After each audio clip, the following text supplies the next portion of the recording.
저는 68살 김영순입니다. 평범한 일상을 살아가는 평범한 사람이죠. 그런 제가 며칠 전 우리 아파트 단지에서 한 남자에게 욕을 들었습니다. 노인네들이 미쳤나? 수다는 노인정 가서 해라. 벤츠를 타고 나타나 저와 친구에게 고함을 지르던 그 남자. 번호판 777이 절대 잊을 수 없는 숫자였죠. 그런데 한 달 뒤 딸의 상견례 자리에 갔습니다. 식당 주차장에 그 차가 있었죠. 777이. 그리고 차에서 내리는 남자. 바로 그 욕설남이었습니다. 저와 눈이 마주쳤지만 그는 저를 알아보지 못했죠. 그렇게 상견례 룸으로 들어갔습니다. 그리고 그 남자가 들어와 말했습니다. 저는 지후 남자친구 태민입니다. 저는 그 자리에서 얼어붙었습니다. 며칠 전 저에게 욕했던 바로 그 남자가 제 예비사위로 앉아 있었으니까요. 본격적인 이야기 시작 전에 좋아요와 구독 부탁드립니다. 그날은 평범한 저녁이었습니다. 저녁 7, 7시쯤이었을 거예요. 분리수거를 하러 아래로 내려갔죠. 손에는 작은 봉투 하나, 플라스틱과 종이를 분리해서 들고 있었습니다. 분리수거장 앞에는 이미 이웃 친구 임 여사가 서 있었어요. 같은 아파트 단지에 사는 친구입니다. 나이도 비슷하고 자주 마주치다 보니 자연스럽게 친해졌죠. 임 여사가 저를 보더니 반갑게 인사했습니다. 저도 웃으며 다가갔어요. 분리수거를 하면서 잠깐 이야기를 나눴습니다. 그저 평범한 일상 대화였죠. 오늘 날씨가 좋다는 이야기, 요즘 물가가 많이 올랐다는 이야기, 그런 소소한 대화들이었습니다. 분리수거장은 108동 앞차도 옆에 있었어요. 차들이 지나다니는 길이긴 했지만 넓은 편이었습니다. 저희는 분리수거함 바로 앞에 서 있었고 차들이 지나갈 공간은 충분했죠. 그렇게 임 여사와 이야기를 나누고 있는데 갑자기 뒤에서 환한 불빛이 비쳤습니다. 상향등이었어요. 눈이 부실 정도로 강한 빛이었죠. 그리고 동시에 들려온 경적 소리. 빵빵. 귀가 찢어질 듯한 소리였습니다. 저는 깜짝 놀라 뒤를 돌아봤어요. 한 대의 벤츠가 빠르게 다가오고 있었습니다. 검은색 차량이었죠. 차는 저희 바로 뒤에 멈춰 섰어요. 그리고 운전석 창문이 스르륵 내려갔습니다. 30대 중반쯤 되어 보이는 남자가 보였어요. 깔끔한 정장 차림이었습니다. 언뜻 보기엔 점잖아 보이는 외모였죠. 하지만 그 입에서 나온 말은 전혀 점잖지 않았습니다. 아니, 차 지나가는 길에서 좀 비킵시다. 남자의 목소리는 날카로웠어요. 짜증이 가득 담긴 어조였죠. 저는 그 자리에서 얼어붙었습니다. 우리가 길을 막고 있었나 싶어 주변을 둘러봤어요. 하지만 차가 지나갈 공간은 충분했습니다. 우리는 분리수거함 바로 앞에 서 있었을 뿐이에요. 그런데 남자는 계속 소리를 질렀습니다. 노인네들이 미쳤나? 수다는 노인정 가서 하라고. 그 순간 가슴이 철렁 내려앉았습니다. 노인네라는 단어, 미쳤다는 표현. 살면서 이런 모욕을 당해본 적이 없었어요. 저는 아무 말도 할 수 없었습니다. 임 여사도 마찬가지였죠. 우리는 그저 그 자리에 서서 얼어붙어 있을 뿐이었어요. 남자는 창문을 올리더니 차를 몰아 지나갔습니다. 엔진 소리가 요란했죠. 마치 우리에게 화풀이 하듯 엑셀을 밟는 것 같았어요. 차는 그대로 108동 쪽으로 들어갔습니다. 아마 이 단지에 사는 사람인 것 같았죠. 저는 멍하니 그 차를 바라봤습니다. 그리고 번호판이 눈에 들어왔어요. 777이 4개의 숫자였습니다. 그 숫자가 제 머릿속에 깊이 박혔습니다. 7772, 7772 계속 되뇌이게 되더군요. 임 여사가 저를 걱정스럽게 바라봤어요. 영순아, 괜찮아? 저는 고개를 끄덕였습니다. 하지만 괜찮지 않았어요. 가슴속에서 뭔가 뜨거운 게 올라왔습니다. 분노였을까요? 아니면 수치심이었을까요? 아마 둘 다였을 겁니다. 우리가 뭘 잘못했나요? 그저 분리수거를 하고 잠깐 이야기를 나눴을 뿐인데 차가 지나갈 길도 충분히 있었는데 왜 저렇게 욕을 해야 했을까요? 이묘사가 말했습니다. 요즘 젊은 사람들은 왜 저래? 나이 든 사람 무시하는 거 유행이야? 저는 쓸쓸하게 웃었어요. 글쎄, 우리가 뭘 잘못한 것도 아닌데, 우리 아파트 사는 사람은 아닌 것 같던데. 응, 나도 봤어. 7772, 그 숫자는 제 머릿속에서 지워지지 않았습니다. 분리수거를 마치고 집으로 돌아왔어요. 하지만 마음이 편치 않았죠. 저녁을 먹으면서도 계속 그 일이 생각났습니다. 그 남자의 표정, 그 남자의 목소리, 노인네들이 미쳤나? 그 말이 계속 귓가에 맴돌았어요. 저는 한숨을 쉬었습니다. 세상이 참 각박해졌다는 생각이 들었죠. 나이 든 사람을 저렇게 함부로 대해도 되는 걸까요? 우리도 누군가의 부모이고 조부모인데 말입니다. 하지만 뭐 어쩌겠어요. 이미 지나간 일이었습니다. 다시는 그 남자를 만날 일도 없을 거라 생각했죠. 그저 운이 나빴다고 생각하기로 했습니다. 그런데 제가 그때는 몰랐습니다. 그 남자를 다시 만나게 될 줄은 그것도 제가 상상도 못할 상황에서 말이에요. 7772, 그 번호판은 절대 잊을 수 없는 숫자가 되어버렸습니다. 그 일이 있고 며칠이 지났습니다. 평범한 일상이 계속되고 있었죠. 그러던 어느 날 저녁이었어요. 딸 지우가 집에 들어왔습니다. 평소보다 표정이 밝아 보였어요. 뭔가 좋은 일이 있는 것 같았죠. 저는 거실 소파에 앉아 있었습니다. 지우가 제 옆에 와서 앉더니 말했어요. 엄마, 할 말이 있어. 저는 텔레비전에서 눈을 떼고 딸을 바라봤습니다. 지우의 얼굴에는 미소가 가득했어요. 뭔데? 무슨 좋은 일 있어? 지우는 잠시 망설이다가 말했습니다. 엄마, 나 결혼하려고. 그 순간 저는 깜짝 놀랐어요. 결혼이라니요. 물론 지우 나이가 33이니 결혼할 나이는 됐죠. 하지만 남자친구 이야기를 들은 적이 없었습니다. 저는 당황한 목소리로 물었어요. 결혼? 남자친구 있었어? 응. 1년 정도 만났어. 엄마한테 말 안 했지? 지우는 조금 미안한 듯 웃었습니다. 저는 복잡한 마음이었어요. 딸이 결혼한다니 기쁘기도 했지만 동시에 남자를 한 번도 본 적이 없다는 게 걱정됐죠. 그래. 그 사람 어떤 사람인데? 좋은 사람이야. 직장도 안정적이고 성격도 괜찮아. 지우는 자신 있게 말했습니다. 하지만 저는 여전히 불안했어요. 부모라면 당연한 마음 아니겠어요. 딸을 보낼 사람이 어떤 사람인지 알고 싶었습니다. 그럼 언제 엄마한테 보여줄 거야? 다음 달에 상견례 하기로 했어. 날짜도 이미 잡았어. 상견례요. 벌써 그 단계까지 갔다는 말이었죠. 저는 조금 서운했습니다. 왜 진작 말하지 않았을까? 왜 이제야 알려주는 걸까 하는 생각이 들었어요. 하지만 티를 내지 않았습니다. 딸이 행복하다면 그걸로 됐다고 생각했으니까요. 그래, 알았어. 상견례 장소는 어디야? 엄마 좋아하시는 한정식 집으로 잡았어. 조용하고 좋더라. 지우는 계속 웃고 있었습니다.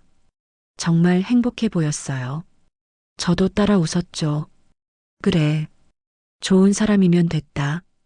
그날 밤 잠자리에 들었지만 잠이 오지 않았습니다. 딸의 결혼 생각만 해도 가슴이 벅찼어요. 기쁘기도 하고 걱정도 됐습니다. 어떤 남자일까? 딸을 잘 대해줄까? 집안은 괜찮을까? 부모라면 누구나 하는 고민들이었죠. 며칠이 지나고 일주일이 지났습니다. 지우는 상견례 준비를 하느라 바빴어요. 저도 입고 갈 옷을 준비했죠. 첫인상이 중요하니까요.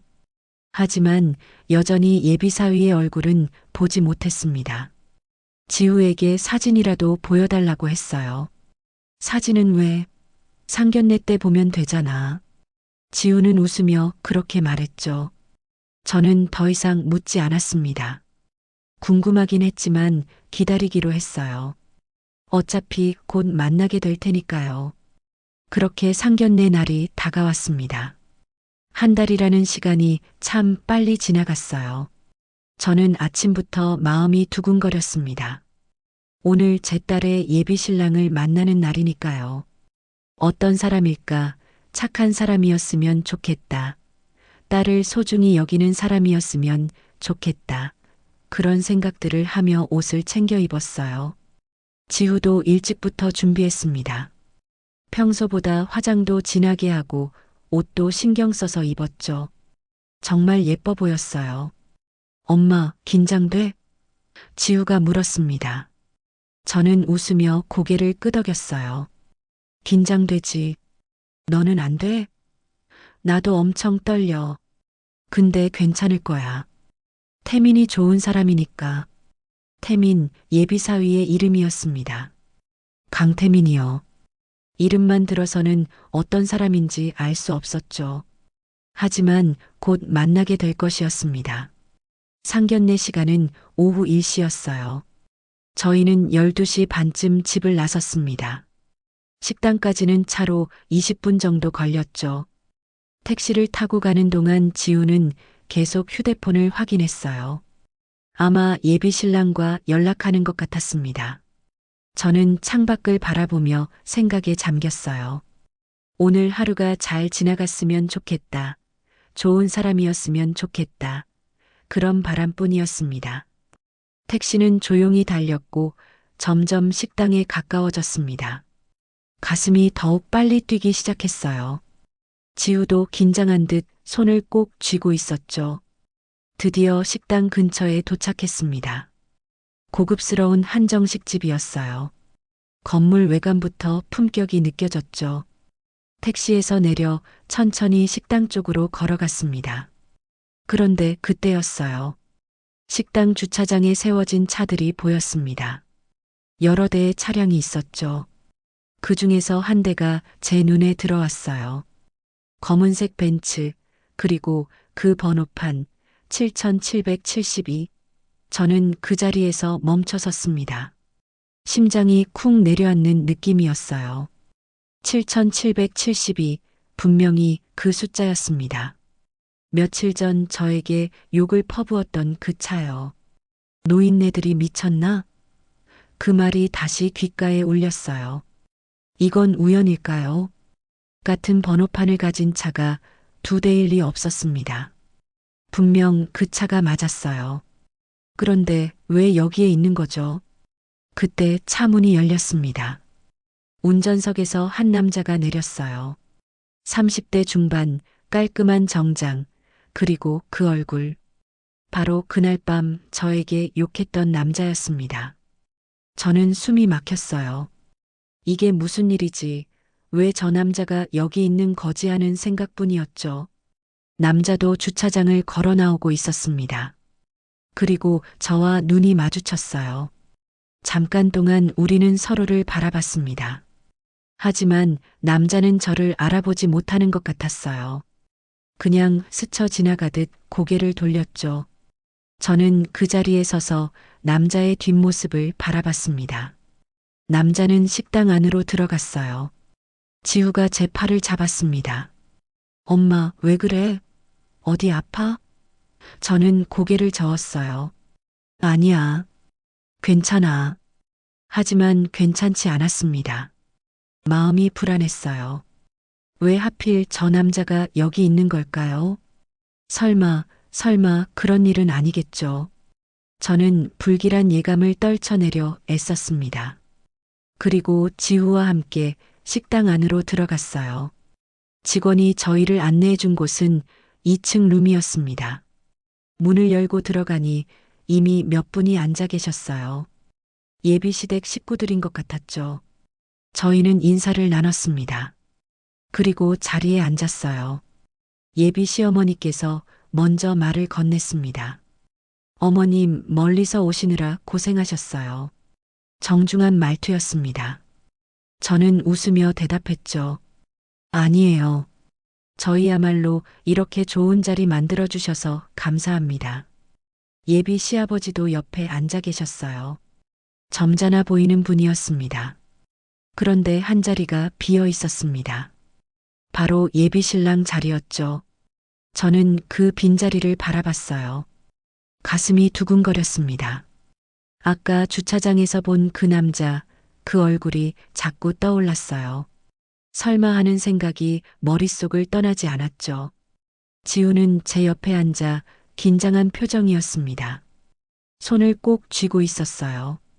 저는 딸의 손을 가볍게 잡아줬습니다. 괜찮다고 말하듯이요.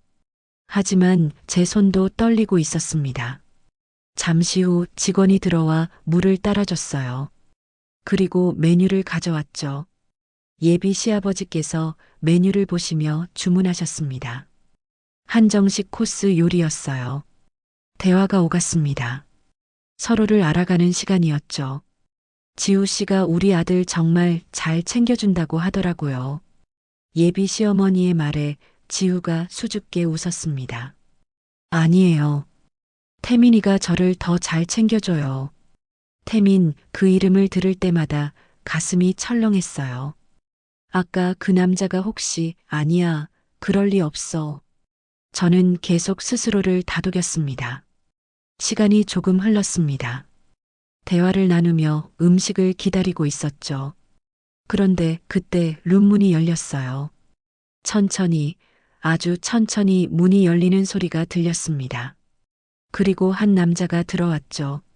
30대 중반의 남자, 깔끔한 정장 차림, 단정한 헤어스타일, 그리고 그 얼굴. 저는 그 자리에서 얼어붙었습니다. 바로 그 남자였어요. 며칠 전 저에게 욕을 퍼부었던 그 남자, 아파트 단지에서 저를 향해 소리쳤던 그 사람, 노인네들이 미쳤나? 그 말을 했던 바로 그 입 7772 번호판의 주인이 제 눈앞에 서 있었습니다. 남자는 자리에 앉으며 밝게 웃었어요. 마치 아무 일도 없었다는 듯이요. 그리고 입을 열었습니다. 늦어서 죄송합니다. 회사 일이 조금 길어져서요. 예비 시어머니가 말했어요. 괜찮아. 어서 인사드려. 남자는 저를 향해 고개를 숙였습니다. 처음 뵙겠습니다. 저는 지후 남자친구 태민입니다. 그 순간 세상이 멈춘 것 같았어요. 태민, 강태민, 제 딸의 예비 신랑 그리고 며칠 전 저에게 욕을 했던 바로 그 남자가 같은 사람이었습니다. 저는 아무 말도 할 수 없었어요. 입이 떨어지지 않았습니다. 머릿속이 하얘졌죠. 이게 무슨 일이지? 이럴 수가 있나? 수많은 생각이 한꺼번에 밀려왔습니다. 태민은 계속 말하고 있었어요. 장모님 반갑습니다. 지우한테 이야기 많이 들었습니다. 그는 저를 보며 웃고 있었습니다. 하지만 그 눈에는 저를 알아보는 기색이 전혀 없었어요. 완전히 처음 보는 사람처럼 행동했죠. 정말 저를 모르는 걸까요? 아니면 아는데 모르는 척하는 걸까요? 어느 쪽이든 끔찍했습니다. 지우가 제 팔을 가볍게 건드렸어요. 엄마, 인사하셔야지. 저는 정신을 차렸습니다. 하지만 목소리가 나오지 않았어요. 겨우 고개만 끄덕였죠. 태민은 제 반응을 이상하게 여기지 않는 것 같았습니다. 그냥 자리에 앉았어요. 지후 옆자리였죠. 음식이 나오기 시작했습니다. 하나씩 차려지는 한정식 요리들이요. 평소 같았으면 맛있어 보였을 거예요. 하지만 지금은 아무것도 눈에 들어오지 않았습니다. 대화가 계속됐어요. 예비시댁 식구들과 태민이 이야기를 나눴죠. 태민이가 회사에서 일 잘한다고 칭찬 많이 받아요. 예비 시어머니의 말이었습니다. 태민은 겸손하게 웃었어요. 아니에요. 그냥 열심히 할 뿐이죠. 점잖은 말투였습니다. 예의 바른 청년처럼 보였죠. 하지만 저는 알고 있었어요.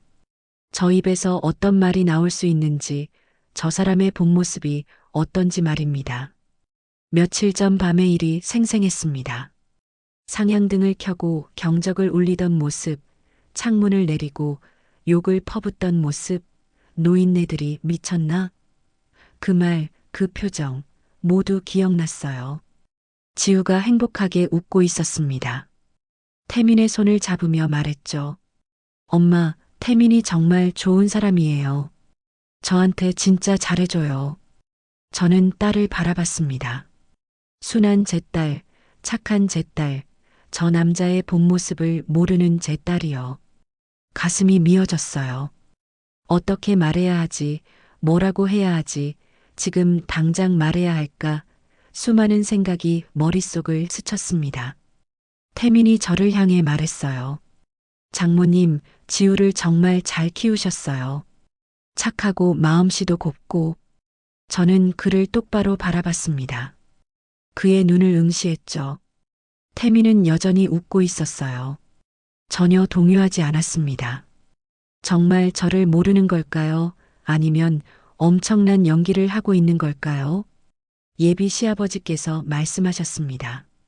두 사람이 결혼하면 우리가 다 한 가족이 되는 거니까 앞으로 자주 뵙도록 합시다. 모두 고개를 끄덕였어요.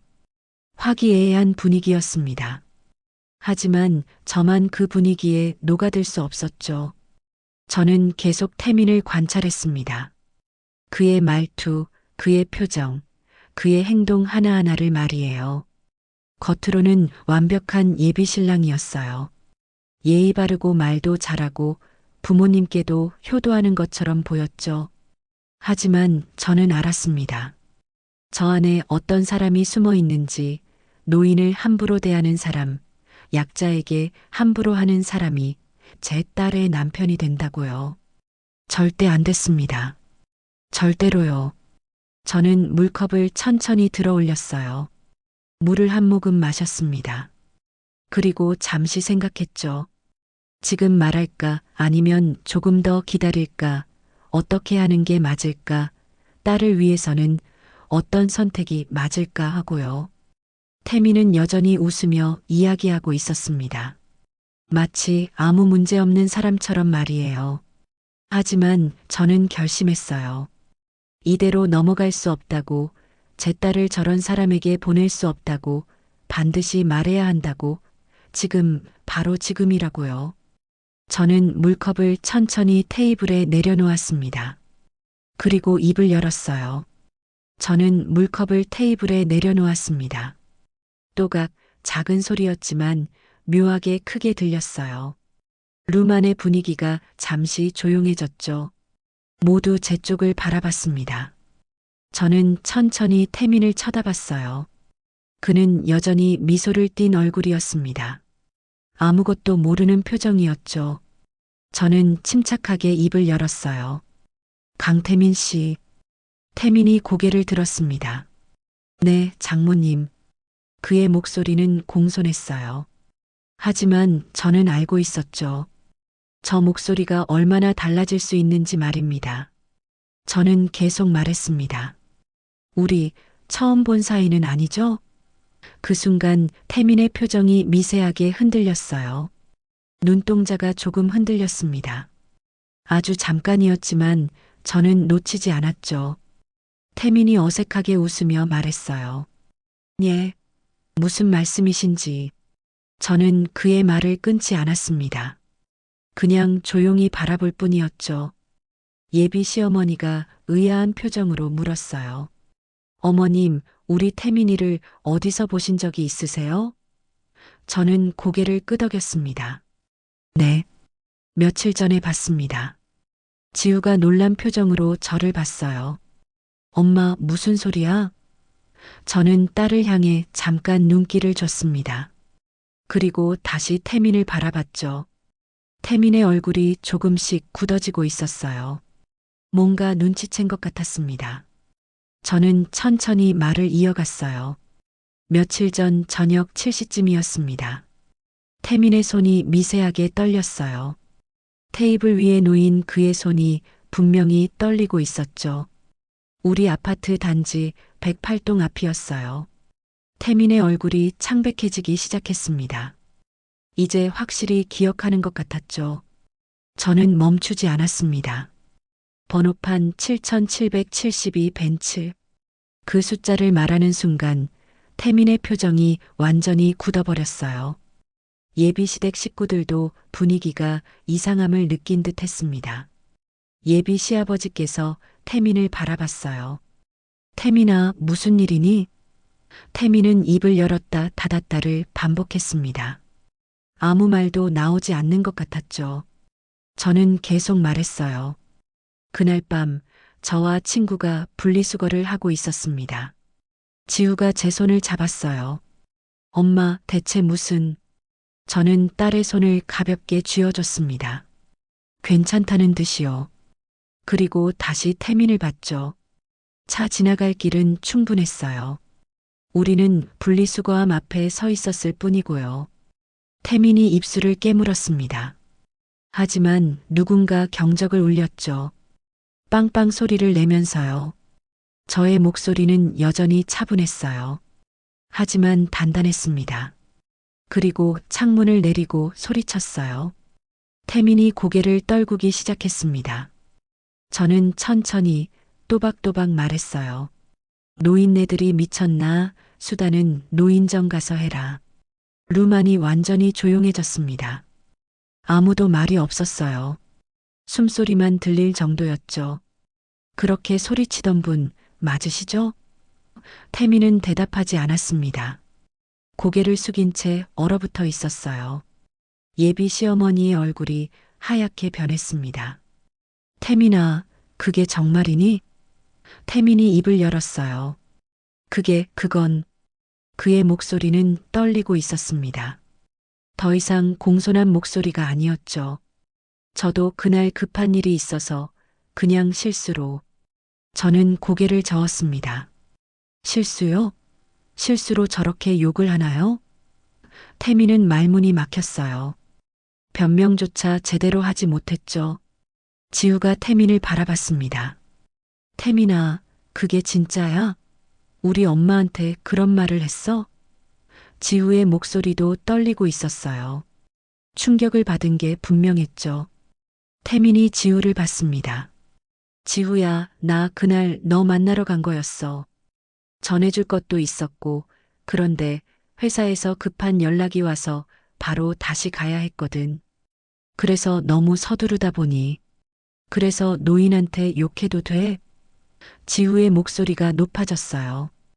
평소 순한 제 딸이 저렇게 화를 내는 건 처음 봤습니다. 예비 시아버지께서 무거운 목소리로 말씀하셨어요. 태민아, 그게 사실이면 지금 당장 사과해야지. 태민은 머뭇거렸습니다. 그러다가 저를 향해 고개를 숙였어요. 죄송합니다. 제가 그날 정말 잘못했습니다. 하지만 그의 사과는 진심으로 들리지 않았어요. 그냥 상황을 모면하려는 것처럼 보였죠. 저는 조용히 자리에서 일어났습니다. 모두가 저를 바라봤어요. 저는 태민을 내려다보며 말했습니다. 강태민 씨, 저는 제 딸을 노인을 저렇게 대하는 사람에게 절대 보내지 않습니다. 태민이 고개를 들었어요. 당황한 표정이었죠. 장모님, 제가 정말 잘못했습니다. 다시는... 저는 손을 들어 그의 말을 막았습니다. 사람의 본 모습은 급할 때 나옵니다. 편할 때가 아니라요. 예비 시어머니가 일어나며 말했어요. 어머님, 저희 애가 잘못했습니다. 제가 대신 사과드릴게요. 저는 예비 시어머니를 바라봤습니다. 어머님은 잘못이 없으세요. 이건 저 사람의 문제입니다. 그리고 저는 지우를 봤어요. 지우야, 엄마 먼저 나갈게. 지우의 눈에 눈물이 고여 있었습니다. 엄마, 괜찮아. 천천히 생각해봐. 엄마는 집에 있을게. 저는 가방을 들고 룸문을 열었습니다. 뒤에서 태민의 목소리가 들렸어요. 장모님, 잠깐만요. 제발 한 번만. 저는 뒤돌아보지 않았습니다. 그냥 문을 나왔죠. 복도를 걷는데 다리가 후들거렸어요. 하지만 참았습니다. 식당을 나와서야 긴 한숨을 내쉬었죠. 가슴이 답답했어요. 화가 났고 속상했습니다. 제 딸이 좋아하는 사람이었는데, 결혼까지 생각한 사람이었는데, 그런 사람이 그런 본 모습을 가지고 있다니 말입니다. 택시를 타고 집으로 돌아왔습니다. 혼자 앉아 있으니 모든 게 허무했어요. 오늘 하루가 악몽 같았습니다. 하지만 후회는 없었어요. 제대로 된 선택을 한 거니까요. 제 딸을 지킨 거니까요. 저녁이 되어서야 지우가 집에 들어왔습니다. 눈이 빨갛게 부어 있었어요. 많이 울었나 봐요. 지우는 제 앞에 앉았습니다. 한참 동안 아무 말이 없었죠. 그러다가 조용히 말했어요. 엄마, 미안해. 저는 고개를 저었습니다. 내가 미안할 건 없어. 나는 몰랐어. 태민이가 그런 사람인 줄. 지우의 목소리가 떨렸어요. 엄마한테 그런 짓을 했는데 나는 모르고 결혼하려고 했어. 저는 딸의 손을 잡았습니다. 괜찮아. 이제 알았으니까. 결혼 못하게 돼서 실망했지? 지우가 눈물을 흘렸어요. 저는 딸을 꼭 안아줬습니다. 아니야. 엄마는 내가 행복하길 바랄 뿐이야. 저런 사람과 결혼해서 행복할 수 있겠니? 지우는 제 품에서 한참을 울었습니다. 저도 눈물이 났어요. 하지만 후회는 없었습니다. 옳은 일을 한 거니까요. 그날 밤 우리는 오래 이야기를 나눴어요. 천천히, 조용히요. 그렇게 긴 하루가 지나갔습니다. 그날 밤 이후로 며칠이 지났습니다. 지우는 많이 힘들어했어요. 결혼을 준비하던 사람과 헤어진다는 게 쉬운 일은 아니었으니까요. 저도 딸을 보는 게 마음이 아팠습니다. 하지만 이것이 옳은 선택이라는 확신은 있었어요. 지우는 며칠간 방에만 있었습니다. 밥도 제대로 먹지 않았죠. 저는 딸의 방문 앞에서 여러 번 망설였어요. 들어가서 위로해주고 싶었지만 지우에게도 혼자만의 시간이 필요할 것 같았습니다. 사흘째 되던 날이었어요. 지우가 방에서 나왔습니다.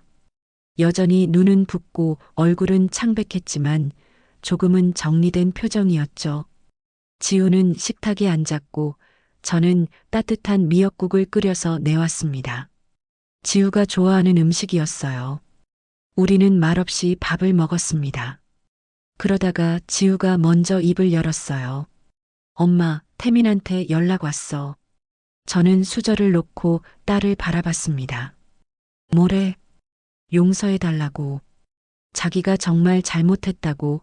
다시 한번 기회를 달라고. 지우의 목소리는 담담했습니다. 저는 조심스럽게 물었어요.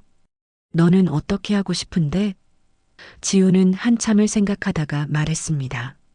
처음엔 태민이가 불쌍하다는 생각도 들었어. 실수로 그랬을 수도 있잖아. 누구나 실수할 수 있고. 저는 말없이 딸의 말을 들었습니다. 지우가 계속 말했어요. 그런데 계속 생각해봤어. 엄마가 마지막에 했던 말이 자꾸 떠올랐어. 무슨 말? 사람의 본 모습은 급할 때 나온다고 했잖아. 편할 때가 아니라고. 지우가 저를 바라봤습니다. 맞는 말이야. 태민이는 평소에 나한테 잘해줬어. 정말 좋은 사람처럼 보였어. 그런데 급한 상황에서는 노인분들한테 저렇게 욕을 하는 사람이었어. 그게 진짜 모습이었던 거지. 저는 딸의 손을 잡았습니다. 지우가 눈물을 글썽이며 말했어요. 만약 내가 태민이랑 결혼했으면 어땠을까? 나중에 시어머니가 되실 엄마한테도 저렇게 대했을까? 아니면 나한테도 언젠가 본 모습을 드러냈을까?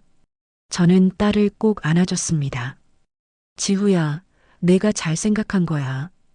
엄마는 내 결정을 존중해. 엄마, 고마워. 그날 말해줘서. 지우가 제품에서 말했어요. 만약 엄마가 참고 넘어갔으면 나는 모르고 결혼했을 거야. 그리고 나중에 후회했겠지. 저는 딸의 등을 토닥여줬습니다. 괜찮아. 이제 다 지나간 일이야. 천천히 다시 시작하면 돼. 그날 이후로 지우는 조금씩 일상으로 돌아왔습니다. 다시 웃기 시작했고 친구들도 만났어요. 물론 완전히 회복하는 데는 시간이 걸렸지만 점점 나아지는 게 보였습니다. 저도 마음이 한결 편해졌어요. 딸이 옳은 선택을 했다는 걸 스스로 깨달았으니까요. 한 달쯤 지났을까요? 어느 날 저녁 저는 또 분리수거를 하러 내려갔습니다. 이묘사가 또 거기 있었어요. 영순아, 그 일 이후로 괜찮아? 이묘사가 걱정스럽게 물었습니다. 저는 그동안 있었던 일을 간단히 이야기해 줬어요. 7772 번호판의 남자가 딸의 예비사위였다는 것, 상견례 자리에서 그 일을 밝혔다는 것, 결혼이 무산됐다는 것까지 말이에요. 이묘사는 놀라면서도 고개를 끄덕였습니다. 잘했어, 영순아. 그런 사람한테 지우 보낼 수 없지. 요즘 젊은 사람들 중에도 버릇없는 애들 많아. 나이 든 사람 무시하는 거 당연하게 생각하더라고. 맞아. 그래서 더 말해야 했어. 저런 사람이 우리 사위가 될 순 없잖아. 저는 단호하게 말했습니다. 이묘사가 제 손을 꼭 잡았어요. 영순아, 넌 정말 훌륭한 엄마야. 딸도 나중에 고마워할 거야. 분리수거를 마치고 집으로 올라가는데 마음이 가벼웠습니다. 옳은 일을 했다는 확신이 들었어요. 제 자존심을 지켰고 딸의 미래도 지켰습니다. 물론 지우가 당장은 힘들어했지만 시간이 지나면 더 좋은 사람을 만날 거라 믿었어요. 그리고 그 사람은 노인을 함부로 대하지 않는 사람이길 바랐습니다. 며칠 후였습니다. 지우가 저녁을 먹으면서 말했어요. 엄마, 요즘 회사에서 새로 온 팀장님 있잖아. 그분이 오늘 나한테 이런 말 하시더라. 무슨 말? 자기 어머니가 얼마 전에 아프셨대. 그래서 병원에 모시고 갔는데 젊은 직원 하나가 노인분들 너무 느리다고 짜증 내더래. 그래서 그 직원한테 따끔하게 한마디 했대. 나이 든 분들한테 그러면 안 된다고. 지우가 계속 말했습니다. 그 이야기 들으면서 엄마 생각했어. 그리고 태민이 생각했어. 태민이는 그런 사람이었는데 나는 몰랐던 거야. 엄마가 그날 말 안 했으면 나는 평생 모르고 살았을 수도 있어.